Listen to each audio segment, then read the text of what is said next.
Decorative block है shown in figure. Example बहुत जरूरी है बेटा, एनसीईआरटी के एग्जाम्पल बोर्ड में एग्जैक्टली एज इट इज आ जाते हैं, तो इसलिए एनसीईआरटी के एग्जाम्पल तो करने ही करने, शॉर्ट एग्जाम्पल, उनको आंसर नहीं देखना, उनको समझ के करने की कोशिश करना है, ठीक है। तो जैसे हम इसको पूरा पहले अंडरस्टैंड करेंगे, ठीक है। तो क्वेश्चन में क्या दिया हुआ हमें, क्वेश्चन में हमें दिया हुआ है कि हमारे पास क्या है, एक डेकोरेटिव ब्लॉक है, ठीक है। एक ब्लॉक होता है, ये ब्लॉक है, डेकोरेटिव ब्लॉक दे रखा है ऐसे, ये एक ब्लॉक है, सजावट का सामान है हमारे पास, ठीक है। ये समझना बहुत जरूरी है, पहले डायमेंशन और सारी चीजें, तब जाके क्वेश्चन को करना है। दो सॉलिड से बना है, क्यूब एंड हेमिस्फेयर। तो ये क्या हो गया, ये क्यूब हो गया तुम्हारा, ये क्या हो गया, हेमिस्फेयर हो गया, ठीक है। यहां तक कोई लैंग्वेज में प्रॉब्लम नहीं है, जैसा था भाई बना दिया, ठीक है। अब कह रहा है the base of the block is a cube with edge 5 centimetres, यानी कि हमें डायमेंशन दे दिया 5-5 सेंटीमीटर ये दिया हुआ है, ठीक है। और हेमिस्फेयर जो फिक्स किया गया है तो उसका डायमीटर भी हमें दिया हुआ है, जो ऊपर हमारे को फिक्स कर दिया गया है। अब ये नहीं क्लियर कट बताया गया कि ये 5 एजेस को टच करेगा कि नहीं करेगा, ये नहीं बताया गया है, ठीक है। और ये टॉप पे फिक्स कर दिया गया है, और डायमीटर कितना है इसका, 4.2 सेंटीमीटर है, ठीक। तो आपको total surface area of the block बताना है। अब total surface area of block का मतलब क्या है भाई, किसकी बात हो रही है बताओ, ये समझना बहुत जरूरी है। यानी कि ये जो पूरा जो ब्लॉक है इसका टोटल सरफेस एरिया हमें बताना है, ठीक। तो अगर इसको हम और क्रिटिकली एनालाइज करें हम इसको, तो ये हमारे पास हो गया शेप,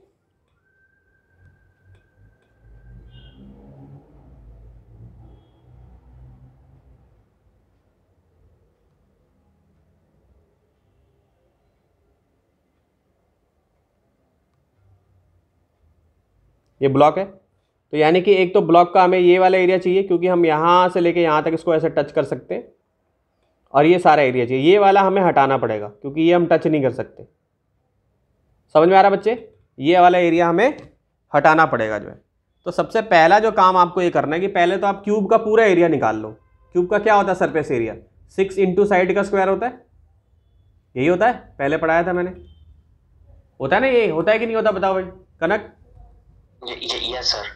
हाँ सर वो भी सर सारी साइडें सेम होती है। हाँ सेम होती है, तो बेटा इसमें कोई दिक्कत नहीं, ये निकाल लोगे। अब ये निकालने के बाद फिर क्या करोगे, इसमें ये ऊपर वाला ऐड कर दोगे, एक तो माइनस कर दोगे ये एरिया, पाई आर स्क्वायर से माइनस कर दोगे। तो पाई आर स्क्वायर को ऐसे भी लिख सकता हूं, पाई और डायमीटर बाई 2। डायमीटर कितना है इसका, 4.2 है, इसको 2 से डिवाइड कर दिया मैंने, ठीक है। सो पाई हो गया, 4.2 हो गया, अपॉन 2 कर लिया मैंने। अब माइनस क्यों कर रहा हूं मैं, क्योंकि बेटा अगर माइनस कर दूंगा मैं तो ये जो एरिया जो होल है यहाँ पे, ये तो हमें नहीं कंसिडर करना है ना, जहाँ पे कि ये हेमिस्फीयर रखा हुआ है, तो इसीलिए मैं इसको माइनस कर दूंगा, इसको माइनस करना जरूरी है, ठीक है। तो ये चीज समझ में आई क्यों मैंने ऐसे किया। अब इसमें एक चीज और ऐड करनी है, क्या ऐड करना है, ये जो ऊपर आपने जो बॉक्स रखा है, ये जो बॉक्स रखा है, हेमिस्फीयर जो रखा है, इसका कर्व सरफेस एरिया ऐड करना पड़ेगा हमें। तो वो कितना होता है भाई, 2 pi r square, 2 pi r square हो जाएगा। कौन सा वाला बेटा, कौन सा पार्ट नहीं आया समझ बेटा, सर ये वाला 6x 6 multiply by sine square minus इधर ये 4.2। देखो देखो देखो क्या होता है, ध्यान से देखो, इमेजिन करने की, मैथ्स बेटा इमेजिन करने की चीज है, जो है रट्टा नहीं लगाना, इसमें एकदम गहराई से समझोगे तभी कर पाओगे। क्वेश्चन देखा उसका आंसर निकालने लग गए देख के, ये नहीं, पहले समझने की कोशिश करना, क्वेश्चन ही ढंग से समझना है। मैं कह रहा हूँ कि ये जो है, अगर तुम ऐसे बॉक्स का एरिया निकालोगे, टोटल सरफेस एरिया, तो ये फॉर्मूला लगाओगे कि नहीं लगाओगे बताओ, 6 इंटू साइड स्क्वायर लगाओगे ना, लगाओगे ना 6 into side square. Yes sir. ये तो फॉर्मूले में कोई दिक्कत नहीं है, ये कैसे आया है मैंने तुम्हें बता दिया है। No sir. क्योंकि एक का एरिया निकालोगे तो एक क्यूब का एरिया अगर निकालोगे तो क्या होता है, लेंथ इंटू विड्थ होता है ना। वैसे रेक्टेंगल का छोटा रूप क्या है, यानी रेक्टेंगल अगर उसकी सारी साइडें सेम हो जाए तो क्यूब बन जाता है, स्क्वायर बन जाता है ना। और यही स्क्वायर अगर 3D में बन जाए तो क्यूब बन जाता है। समझ रहे मेरी बात, यानी एक रेक्टेंगल की सारी साइडें अगर सेम हो जाएं तो वो क्या बन जाता है, एक स्क्वायर बन जाता है। और स्क्वायर अगर बहुत सारी चीज़ों से जुड़ जाए तो क्यूब बन जाता है। तो हमें तो एक साइड का देखना है, तो एक साइड का कैसे निकालोगे, ए का स्क्वायर निकाल लोगे। मान लो अगर ए इसकी साइड ले लेता हूँ, तो ऐसी 6 सरफेस है ना, 1 2 3 4 5 6, तो 6 इंटू साइड का स्क्वायर। इस फॉर्मूले में कोई दिक्कत नहीं है, समझे कि नहीं? ये सब समझ गए ना? पता था। हाँ ये पता था तो बहुत अच्छी बात है। अब यहां से आसान हो जाएगी चीजें कि ये क्यों आया। अब यहां से हमें क्या करना है कि ये कट मार दिया मैंने, यहां से मैंने एक सर्कुलर कट मार दिया है, तो ये कट मार दिया तो ये तो काउंट नहीं होगा ना, ये तो काउंट नहीं होगा ना, क्योंकि खाली कर दिया हमने, यहाँ पे होल कर दिया, तो ये तो कट गया इसका जो है। तो इसका अगर एरिया देखूंगा मैं, जो कट मैंने मारा है वो कितना होगा, पाई आर स्क्वायर। तो माइनस करना पड़ेगा ना बेटा हमें इसको। अगर मैं बोलूं कि खाली इसका निकाल दो तो माइनस करना पड़ेगा कि नहीं करना पड़ेगा, बताओ? सर करना पड़ेगा बिल्कुल। तो पाई आर स्क्वायर हो जाएगा ये, ठीक है। ये निकल गया, यहां तक समझ में आ गया। अब क्या करना है यहाँ पे कि अब इस खाली डब्बे पे, जो खाली था ना यहाँ पे, इसके ऊपर हमने क्या रख दिया, इसके ऊपर हमने रख दिया ये एक बॉक्स।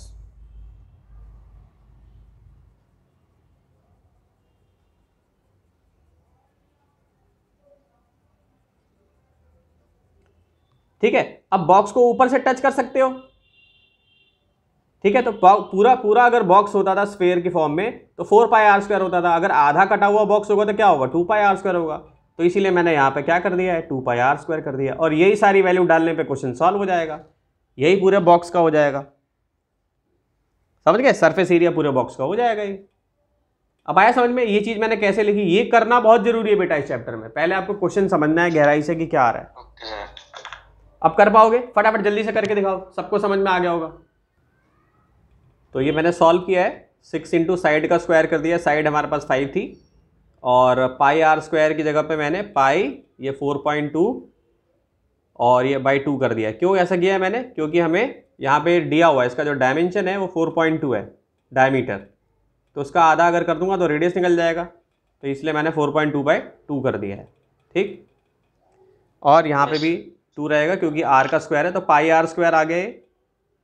तो पाई आर स्क्वायर लिख लिया मैंने यहीं पे सॉल्व कर लिया। पहले ही ऊपर सॉल्व कर लेने से क्या होता है कि बाद में कैलकुलेशन आसान हो जाती है। ओके, तो अब ये क्या आ जाएगा तुम्हारा 150 प्लस 13.86 सेंटीमीटर स्क्वायर आ जाएगा। आया समझ में, आ गया, समझ में आया बेटा? तो अब 2 एग्जाम्पल करने के बाद अब पहला ट्राई करते हैं हम। कह रहा है 2 cubes each of volume 64 centimetre cube are joint end to end, यानी कि हमारे को 2 क्यूब हैं और उनको हमने जोड़ दिया है ऐसे, ठीक है स्टूडेंट, ऐसे करके हमने बेटा इसको जोड़ दिया यूं, ठीक है। 2 क्यूब्स ईच ऑफ वॉल्यूम 64, यानी एक का जो वॉल्यूम है वो कितना है, 64 सेंटीमीटर क्यूब है, ठीक है। तो अब एक नया क्यूबॉइड बन गया है, क्यूबॉइड बन गया ना, इसका भी वॉल्यूम कितना था, इसका भी वॉल्यूम कितना था, 64 सेंटीमीटर क्यूब था, ठीक। तो अब यहां पे किसका रिलेशन है, वॉल्यूम का सरफेस एरिया के साथ हमें रिलेट करना है, यानी वॉल्यूम को सरफेस एरिया के साथ हमें रिलेट करना है। तो हमें क्या चाहिए, सबसे इंपॉर्टेंट चीज हमें ये चाहिए, लेंथ चाहिए, हमें विड्थ चाहिए और हमें हाइट चाहिए। तो इंटरेस्टिंग चीज क्या देखोगे तुम कि ये जो हाइट है ना वो तो सेम ही रहने वाली है और विड्थ भी सेम रहने वाला है कि नहीं, रहने वाला है ना सेम। तो अगर मैं एक क्यूब का वॉल्यूम, ये जो क्यूब का वॉल्यूम होता है वो क्या होता है, साइड का क्यूब होता है ना, ऐसे कर लूं 64, बताओ साइड का क्यूब इक्वल टू 64 कर लूं और इसका क्यूब रूट निकाल दूं तो क्या आ जाएगा, साइड पता चल जाएगी मुझे एक। मान लो इस साइड को मैं ए ले लेता हूं, मैं मान लो मैंने ए ले लिया यहां से यहां तक, है ना। 4 4 जा 16 होता है, 4 4 जा 16 और 16 4 जा 64, है ना। तो साइड कितनी आ गई यहां से हमारी, इजीली निकाल लिया हमने, 4 आ गई। सेम इसका भी यही होगा, तो यानी कि अगर इसका 4 है, इसका अगर बच्चे 4 है तो इसका भी 4 है, यहां से यहां तक डिस्टेंस, यानी कि लेंथ तुम्हारे को कितनी मिल गई, 8 सेंटीमीटर मिल गई, है ना। ये वाली चीज तो सेम ही रहने वाली है, तो ये 4 हो जाएगी तुम्हारी, और ये वाली चीज भी सेम रहने वाली है तो 4 हो जाएगी। और क्यूबॉइड का वॉल्यूम का फॉर्मूला क्या होता है, 2LB plus 2BH plus 2HL, ये तुमने 9th क्लास में पढ़ा है, और मैंने जब इंट्रोडक्शन दिया था तो मैंने पहले करा दिया था, ठीक है, अब करके दिखाओ फटाफट, फटाफट निकालो जल्दी से। तो सबने वैल्यू डाल दी होगी, तुमने भी वैल्यू डाल दी होगी, तो आंसर तुम्हारा कितना है बेटा, कितना आया? सर ये तो सर आसान था सर, इसमें सर हाँ 2LB प्लस BH प्लस, देखो लेंथ भी बता रखी है 8, यहाँ लेंथ यहाँ पे 8 डाल देनी थी, विड्थ तुम्हारी वही 4 थी, यहाँ पे विड्थ भी 4, यहाँ पे 4, यहाँ पे हाइट भी 4 और लेंथ यहाँ पे 8, सबको ऐड करना था, आंसर आ जाएगा इजीली। ठीक है, चलो अब दूसरे क्वेश्चन पे आ जाते हैं, अनसॉल्व पे। इस सेकंड क्वेश्चन पे कह रहा है एक वेसल है in the form of a hollow semisphere, ये लो ये बना दिया मैंने। ठीक है, इसका डायमीटर हमें दिया हुआ है 14 सेंटीमीटर, तो रेडियस कितना हो जाएगा इसका, 7 सेंटीमीटर हो जाएगा। टोटल हाइट जो है कितना दे रखा है, 13 सेंटीमीटर दिया हुआ है। तो कह रहा है inner surface area of the vessel आप हमें बताओ। तो जो आउटर होगा वही इनर ही होगा, तो हेमिस्फेयर का क्या होता है फॉर्मूला, 2πr² होता है कि नहीं होता, जो है होता है कि नहीं होता बेटा? यस सर, है ना, होता है कि नहीं होता बताओ, होता है ना? Yes sir. तो एक तो ये चीज दी हुई है, और पूरा क्वेश्चन अभी और हमें देखना पड़ेगा कि इसमें कह रहा है वेसल इन द फॉर्म, तो हमने हॉलो हेमिस्फीयर बता दी, ये पूरी हाइट नहीं है इसकी, ये इस तरीके से माउंटेड है, mounted by a hollow cylinder, ये ऐसे बना दिया हमने सिलेंडर। ठीक है, यहां से यहां तक की हाइट हमें 13 सेंटीमीटर दी हुई है। ठीक है, क्वेश्चन को ध्यान से पढ़ के फिर